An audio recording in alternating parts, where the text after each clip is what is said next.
What is good, YouTube, and welcome back to a brand new video. And today we are back with another offseason rebuild. We're doing the last team we haven't done until all these other second round teams get eliminated, that being the Denver Nuggets. Before we get in today's video, guys, you could drop a like and of course subscribe if you're new around here. That would be greatly appreciated. So like I said, we've pretty much done every team that got eliminated from the first round, and have also done every team that didn't make the playoffs. Now it's just a matter of waiting for these 8 teams getting eliminated, and then we'll do their offseason rebuild as well. But I won't do them until they get eliminated. So let's go ahead and see who wins the championship real quick, and then we can talk about the Denver Nuggets, who got eliminated in 5 from the Golden State Warriors, as the Bucks go on to win the championship over the Suns. So a repeat of last year's finals where the Bucks win again. But like I said, the Nuggets definitely need to be healthy. I mean, I think they would have been better off obviously being a little bit more healthy. Not having Michael Porter and not having Jamal Murray definitely sting for them for sure. Not sure if it would have made a difference though, just because how good the Warriors are really. So I don't know. With Jamal Murray, I don't even think he played a single game this last season. He tore his ACL the year before, didn't play a single game. So no Jamal Murray. That definitely hurt them, obviously. When Jamal Murray is playing, he's pretty damn good. And then Michael Porter, same thing. Although defensively, he's not great. He is still very solid for them offensively. So yeah, the Nuggets were definitely missing 2 key pieces. Now, I don't think getting healthy is just going to make them a championship contender, though. I think they need defense and some other, role players that could definitely help out. So that's what we're going to be trying to look for today. Obviously, the biggest thing is being healthy. That's going to help out like a ton. But it also helps if we could get like some more role players here that would fit better. But let's go ahead and see what we could do this offseason for the Denver Nuggets. So obviously, draft lottery is not going to really matter for us because we don't have a lottery pick. We do have our 2022 draft pick, though, that being number 23. So we could use that in a trade because this Nuggets team is ready to win now.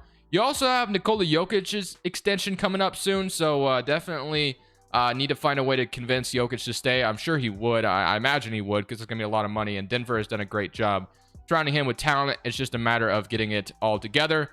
Michael Malone, or Mike Malone, I guess you should say. I don't imagine him getting fired, so I'm not going to fire him, but I am going to fill out this coaching staff real quick, and then we can continue on with the video. All right, so now we should have our coaching staff completely filled out, which is nice. Let's go to draft night, though. So on draft night, let's see what the options and the avenues are for Denver to get better. So I said, obviously, Jokic is on an expiring contract, but you're not going to trade Nikola Jokic, one of the best centers in the NBA, if not the best, depending on who you ask. I'm sure some people would say Embiid, but Jokic is definitely up there, obviously. So then you have Jamal Murray, which I don't imagine they would trade Jamal Murray or Michael Porter. I mean, I guess there is a world where they could not trust Michael Porter's health and just trade him away, but I feel like I'd be upsetting some people if I did try that today. So I don't think I'll trade away Michael Porter, although I could see a world where maybe they did it. Maybe you find a way to trade for Bradley Beal, I guess. That's always been a kind of a rumor in the past. Aaron Gordon, I mean, they traded for him, and he was supposed to be that, four for them to play defense and to be decent offensively. But there's definitely some contracts we could use. Will Barton's contract is probably my favorite out of them all. He's an expiring contract, been in Denver for quite some time. But I think it is nice, and I think it's a nice contract to trade away where we could get like a different player here. So he's making about $14 million. You also have Monte Morris's $9 million. You have Zeke Naji down here and Bones Highland as well. So there's definitely ways we can, we could kind of trust Bones Highland to take over that backup point guard role, and then maybe trade away Morris and Will Barton to get around $23 million matched up to where we could maybe get like a different shooting guard, different point guard here to just kind of make this rotation even better. So I kind of want a shooting guard who plays defense, though, for sure. So if you take a look at this, point guard, shooting guard, and then let's say perimeter defense is at least like a B or better. So let's see what those options are. So if we take a look real quick, obviously, Donovan Mitchell, I mean, they could have had him when they did draft him, but of course they traded him on draft night. And then you have Devin Booker. That's not going to happen. So all these guys, totally off limits. DeJounte Murray, you could maybe get, but I don't see the Spurs trading him. Drew Holiday, same thing. Jaylen Brown, same thing. Chris Paul, Jamal Murray's on our team already. Fred VanVleet, maybe you could get. I don't know. Maybe you could get Fred VanVleet, but I'm not sure if that fixes everything. And he is a little bit smaller. Lonzo Ball, I don't think would be available either. Kyle Lowry would be awesome. But honestly, when we take a look really at what the most realistic players you could get would be, I think getting Malcolm Brogdon on this Nuggets team would actually be really nice for them because obviously he's a 3-and-D player, and you can definitely match the salary, and Indiana is probably going to be looking to trade him. So I would definitely like this addition for Denver if they were able to get Brogdon to put in their starting lineup, because I think it would make all the sense in the world to do so. Again, he plays defense. He would be able to start right away. It takes the pressure off Jamal Murray as well. So I kind of like that addition for them if they could do that. But there's definitely some other options if you could, maybe go a different route. So we'll see. I kind of want Malcolm Brogdon, though, for this Nuggets team for sure. So I think that's going to be the guy I do target. If we trade Finder for him, they want Jamal Murray. That's not going to happen. And that's not going to happen either. That's not going to happen. And then this one's not going to happen either. So I'm going to have to make up my own trade to try to get Malcolm Brogdon here in Denver, because I think that'd be a really nice addition for this team. So Will Barton and Monte Morris have to be in the trade in order to match the salary. And then obviously you're going to be offering that 23rd pick overall. But I don't even know if this gets you Brogdon. I'm going to offer this. Wow, okay, that was a little bit easier than I thought it was going to be. So we got Malcolm Brogdon on this Nuggets team now that fits perfectly alongside everything they have going on. Adds defense as well to this, and he's a little bit better than Will Barton. Probably a lot better, actually, especially scoring-wise. So I do like the idea of Malcolm Brogdon here. And again, if Jamal Murray were to go down, Brogdon can easily take over that role. So I like that addition a lot for Denver, and that would definitely move the needle for them, adds defense, and just a whole lot. So obviously we don't even have to worry about the draft now, which very well they could just go ahead and draft somebody and be happy with that. JaMychal Green accepts that $8 million player option, which that might even be able to come in handy if you want to go ahead and trade him. You got Facundo Campazzo, who's a free agent, Devon Reed, Marcus Howard. I'll go ahead and offer all these restricted offers so we can get them back.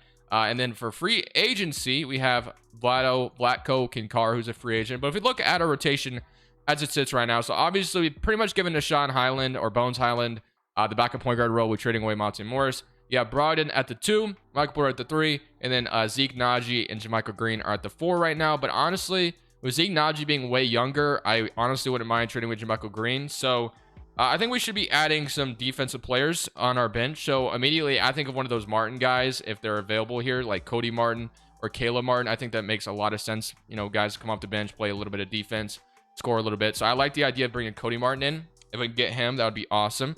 And Charlotte Hornets match, so we don't get him actually. All right, what about Caleb Martin? Is he here as well? If we can't get Cody Martin or Caleb Martin, there's also some other guys, but I don't think we can get either of them. So that sucks. I probably should have offered a little bit more money. Beverly, if he was available. Gary Payton. I'm not sure the Warriors would totally let him go, but I think they're already kind of talking about how it's a possibility. You can bring back Gary Harris, which I'm not going to do. But I'm going to go ahead and offer Gary Payton a contract, because why not? Just bring some defense and another guard off the bench. So we get Gary Payton. All right, so get him, and then let's see who else is signable. The Oladipo, and then you have Enes Freedom, which is a interesting backup center, but I'm not sure he solves a lot of your problems. Mason Plumlee, but he is only a 77, or he's a 77 overall. Obviously, defensively he sucks, but offensively he's great, or good, I guess. I don't know if I want to say great. Plumlee used to play in Denver, and he was actually really solid when he was here. So I could see a world where the Nuggets would love to have Plumlee off the bench again. So I'll go ahead and sign him. And Brent Forbes, you got Oladipo, and then Taurean Prince, which actually Taurean Prince would be solid as well. So I'll sign Taurean Prince. So those are a couple minimum guys that could make some sense on this team. So if we look at it now, Deshaun Highland, Malcolm Brogdon, Gary Payton, it's Taurean Prince, Michael Porter, and then Zeke Naji, and then Aaron Gordon, and then JaMychal Green is still somebody could technically trade away. I don't know what it would. Let's see if there's anybody that like would make sense to like trade second round picks for, because I don't think we have like enough first round picks to trade away JaMychal Green for, or like trade away Michael Green with the first round pick, if you know what I mean. So he's making around $8 million. So we'll take a look at that $8 million range and see if there's anybody that would be worth it. We could trade a second for maybe. I mean, I don't know if that's totally out there, but we can always just look just in case. Kobe White, Eric Gordon. I mean, Eric Gordon could be available, but I think he just got signed to Chicago, so that's not going to be something that would happen. PJ Washington. Yeah, I don't think a second round pick gets you there, honestly. And then Kyler Murray, or not, the hell am I talking about? Kyle Anderson. This isn't damn football. I don't know what I'm talking about. Kyle Anderson signed with the Pacers. He would actually be pretty solid to bring in. Beverly, Jared Vanderbilt, Naz Reid doesn't get you them. So, I mean, Rui Hachimura theoretically. No, again, I just don't think a second round pick would be something the Wizards would entertain. So, Nicholas Batum, also interesting. He would definitely be fun, but he's signed with the Bucks. So, yeah, I don't think there's really anybody. Unless you get Osman from Cleveland, which I guess he could be interesting. I could try it. Like maybe a second. I don't think this would happen. A second. Yeah, why not? We'll do this trade. So we'll trade for Osman from the Cleveland Cavaliers. Just have a little bit of a different player off the bench just in case. So kind of like that. I know JaMychal Green's going to go down overall, so that's kind of why we did that. So feel pretty good about how that offseason went. We get all those guys back as well. Jokic going down, Murray going down is unfortunate. Brogdon and then Aaron Gordon going down. That sucks. Michael Porter's up to an 82, which is nice. And our whole bench pretty much just went down in overall. So that sucks, but it is what it is. I mean, I like this offseason for the most part. Malcolm Brogdon being the big move for Denver and then acquiring a couple guys at the bench. I think this could definitely work out for you. So if we go ahead and load this 2023 draft class and then just kind of see what our rotation is looking like for this next season. And again, We do need to find a way to extend Jokic, but they want to start Gary Payton, which I definitely can't get behind. I obviously want Brogdon starting. I think it's because the proficiency is obviously defense, which I guess Gary Payton's good at that as well, but so is Brogdon. So I'm going to go ahead and move this system to probably Payton. Let's go balance. Let's go balance. Balance is usually pretty good. So we'll move this to a balance system and see if that changes Brogdon starting or not. I would assume it would, and there he is. So Jamal Murray, Malcolm Brogdon, Michael Porter Jr., Aaron Gordon, Jokic, Zeke Naji, Nashawn Highland, Gary Payton, and then Osman. So I actually really like this team. I think this a little bit of a retool for Denver, and then being healthy definitely puts them in the conversation again. So proficiency is 3.5 balanced. It could be a 3.5 or a 4-star pace and space. So we might just actually move this to a pace and space low key. So 4-star pace and space system. We're going to see how this goes this season. Shot tendency should be good enough already, but Jamal Murray, I'm just in case. Brogdon's is nice. And then Michael Porter, I want him taking a lot of shots as well. So Brogdon, maybe like a 78, but yeah, I feel pretty good about that. So we're going to go ahead and simulate this season, and we're going to see how this Denver Nuggets roster does. I don't know if contract extension's already showing up. Jokic has not changed his mind on that. So obviously we want to re-sign Jokic, but let's just see what happens this season. After that, a little bit of a retool this previous offseason. So at the end of the season, Nikola Jokic wins MVP, which is actually different for once because as we know, this is usually Luka Doncic. But hey, goes to Jokic this time. So 27 points, 16 rebounds, 10 assists. Literally averaged a triple-double as a big man. That's actually kind of insane.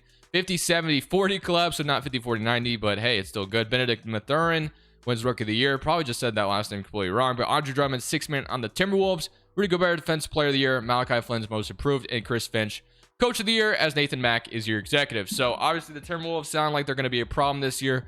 Luka Doncic wins is on the All-NBA first team with Jokic, Jason Tatum, Giannis, and John Morant. All-NBA second team, All-NBA third team, All-Defensive first team, and All-Defensive second team. So we are the 4th seed out west. We're going up against the Utah Jazz in round 1. So this should definitely be an interesting matchup. Of course, the Jazz and the Nuggets played in the bubble at one point. So 19 points for Jamal Murray, 15 for Michael Porter, 13 for Brogdon, and then 12 from Bones Highland off the bench, 11 from Aaron Gordon, 10 from Zeke Naji, 7 from Osman, and then 6 from Gary Payton. So overall, really loved how our offseason went, and making the playoffs again obviously is where we need to be. A lot of efficient shooters as well. On top of that, everyone was able to knock down a 3 at a pretty high efficiency, which is nice. So you definitely love to see that. So let's go ahead and see if we can beat the Utah Jazz in round 1, who are having their own problems, which tomorrow or Saturday, I plan on doing a completely blowing up the Jazz rebuild, like a 5-year rebuild where we trade both Mitchell and trade Gobert as well. So let me know if you guys are interested in seeing that, because I plan on doing that tomorrow or Saturday. But regardless, really love how our team did this season. So can we beat them? Game 1, we're up 1-0. So 160 to 112. Wow, Jokic is that guy. 23 rebounds, 38 points, a 30-20 game. They do even it up though, 113 and 98. Michael Porter 24. Then Donovan Mitchell at 33. Let's not lose in the first round, though. That'd be great. We're down 2-1. Lose by 1 point in game 3. We're down 3-1. Okay. Well, losing in the first round would definitely be very disappointing. I'm not going to lie to you. So hopefully come back from a 3-1 deficit here. We're going to have to simcast in order to do so, because I trust simcast more than just telling me through the game. And wow, we're blowing them out here in game 5 this is. So game 5, we're absolutely killing them here. Just kidding, they came back. So who knows? This could definitely be our demise here. And it went to overtime, and we did beat them in overtime. Again, Jokic had a heroic game. Almost 30-30, which is insane. All right. Well, we're going to need to win game 6 as well to force a game 7, obviously. So let's see if we can do just that. So it'll be a very important game 6. Again, I would not love to lose in the first round here. So let's see if we could pull off this 3-1 comeback. I mean, I think the Nuggets did it before in the bubble, didn't they? So, I mean, it is possible. 27-22. Jokic has just been absolutely amazing. So here we go, game 7. I mean, we've got to this point, so hopefully 2K doesn't let me down and just like get my hopes up and then kills me. That's usually what happens. But let's see what happens here in game 7. 2K, like I said, loves to get my hopes up and then just disappoint me in game 7 and say, hey, you know, you got this far, but you're going to lose. But thankfully, this time did not happen that way. Jamal Murray, 27 in that game 7, which is what we needed. Jokic still a triple-double. So just like that, we are out of the first round, which it was very close to not being out of the first round. But now we get to play the Minnesota Timberwolves, who had such a good year. So Minnesota, obviously, I think with another year under their belt, are going to be definitely scarier in the playoffs, because, you know, this year they were kind of bad with blowing leads. So I don't know if we'll get that lucky and get that Timberwolves team this year, but overall, I like our team. So let's see if we can beat the Timberwolves here. And then on the other side, we got New Orleans and Memphis. So game 1, we're down 1-0. Start things off. We lose 130-96. So not even close. Anthony Edwards dropped 40. Okay. Game 2, we even it up 131-120. 27 from Cat. 28-17 from Jokic. This is again like a battle of the centers. Game 3, we are down 2-1. Damn, that could have been a huge win. 27-17. Can we go down 3-1 or can we even it up? We're down 3-1. So just like we were against Utah Jazz, can we pull off a 3-1 comeback again? I highly doubt it because Minnesota was so good this year. So, I mean, anything is possible though. I'm not totally ruling it out. So let's see if we can come back from a 3-1 deficit. It's not looking good for us though, boys. I think it's safe to say we have lost in round 2 to the Timberwolves in 5 games. So getting in round 2 is great, but this Nuggets team's window could be closing in eventually on them because they've been to the playoffs for so many years and they've been a contender and just kind of never done anything with it. So Jokic is not getting any younger, but I think they still have opportunity to just go back a little bit more. So still not working out in our favor. Not great. Obviously, we want to be that team that wins the championship and we only get to the second round. Staff signing, I'm going to leave that all the same. We do have to extend Jokic this offseason, which obviously I plan on doing. I don't believe we have our own draft pick this offseason, so yeah, we only have a second round pick. So I'm just going to go straight to player options and figure it out from there. So Osman, I'm actually going to accept. I kind of liked him on our team. Qualifying offers, I mean, Capazzo, I guess we'll offer on him again. And then free agency, again, Jokic is the big guy that we want back. Obviously, he's unrestricted. I don't imagine the Nuggets would let Jokic enter unrestricted free agency, to be honest with you. I'm sure he'll be extended before then, but here we are, and we're going to offer him, and nobody's offered him a good offer, which is just stupid. But we get Nikola Jokic, which is awesome.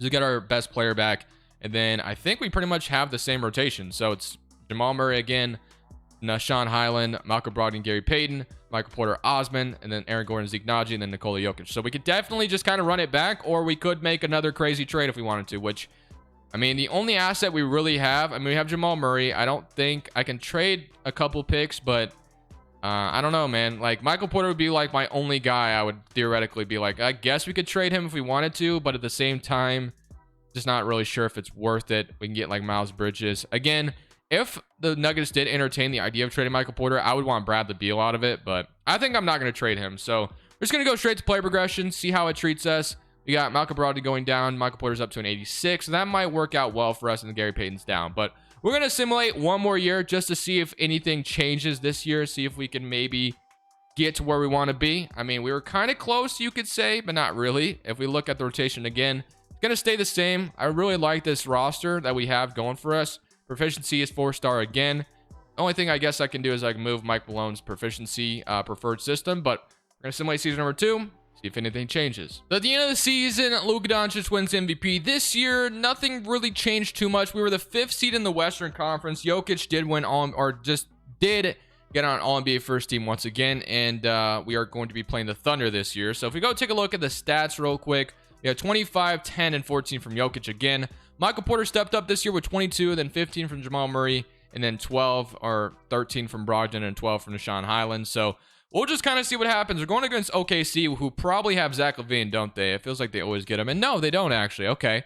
So we got Shea, Giddey, Walsh, Jeremy Grant, who is back in Oklahoma City, and then Chet Holmgren, Trey Mann. So honestly, I can see this going either way. Thunder at this point are usually pretty good. So game 1, we do lose game 1, 139-133. Game 2, we lose 2-0. We lose another close game.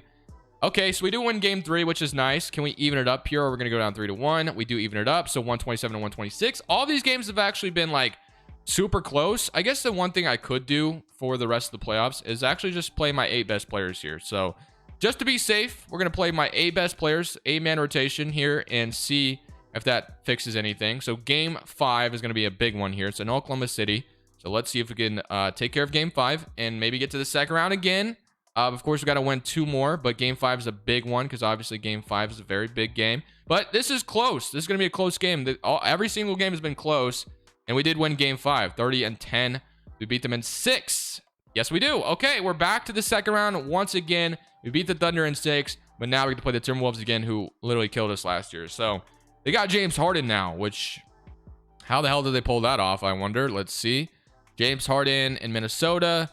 signs a $26 million deal. They really have that much money open up for them. I mean, Cat's on expiring. D'Lo's, what did they do? Like, how did that much money open up for them? Is there someone gone that just made a lot of money?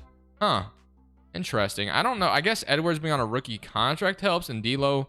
Oh yeah, D'Lo's not making that much, I guess, and in town. So yeah, all right. Well, shout out to Minnesota Timberwolves for getting James Harden, I guess. Let's see what happens here. Simulate game 1 against Minnesota. We are going to lose 1-0, and they're up 2-0, and Minnesota is just going to be our kryptonite unless we even it up here, which we do. Okay, another scenario where it is a game 5, so we are already in this way better than we were last year because we only won 1 game last year. So let's see if we can win this game 5 though. It's gonna be a big one. It's not looking good though so far. It looks like we're gonna actually get killed here unless we come back, which is not gonna happen. So we lose game 5. Can we win game 6 is the question. It's a big game 6 obviously, so let's see if we could do just that. Minnesota, are they gonna kill us, or are we going to go ahead and win this game 6 and force this game 7? Hopefully we force the game 7. It's looking good. It's looking pretty good so far, unless they come back, which we are going to force a game 7. So we have the possibility of making it to the Western Conference Finals and also having home court advantage in the conference finals. But let's not get too ahead of ourselves because obviously we have to win this game 7 on the road. So here we go, baby. This is our best chance to get to the finals here. Can we do it? 2K, lock it in for me, baby. Come on, baby. Let's get it. Minnesota wins the first quarter, but not by much. We could win the second quarter. We take the lead for a second. Looks like Minnesota's starting to run away with it a little bit, and I think it's safe to say we are going to lose in 7, unfortunately, to the Timberwolves. So we got so damn close, 131 and 154, triple-double, force a game 7 on Minnesota, but it does not matter. Minnesota goes on to the finals. They lose to the Detroit Pistons in 4 games. So that is going to do it for me today, boys. That was just your Denver Nuggets offseason rebuild. Again, Denver, I really like the potential of how good they can be. Maybe Adam Malcolm brought into this team, and things could look really good for them next year. And of course, being healthy helps as well. But thank you guys for watching. Hope you did enjoy. Leave a like if you did. This is Crushables saying peace. Thank you guys so much for watching. Make sure you click here to watch another video that I know you'll love.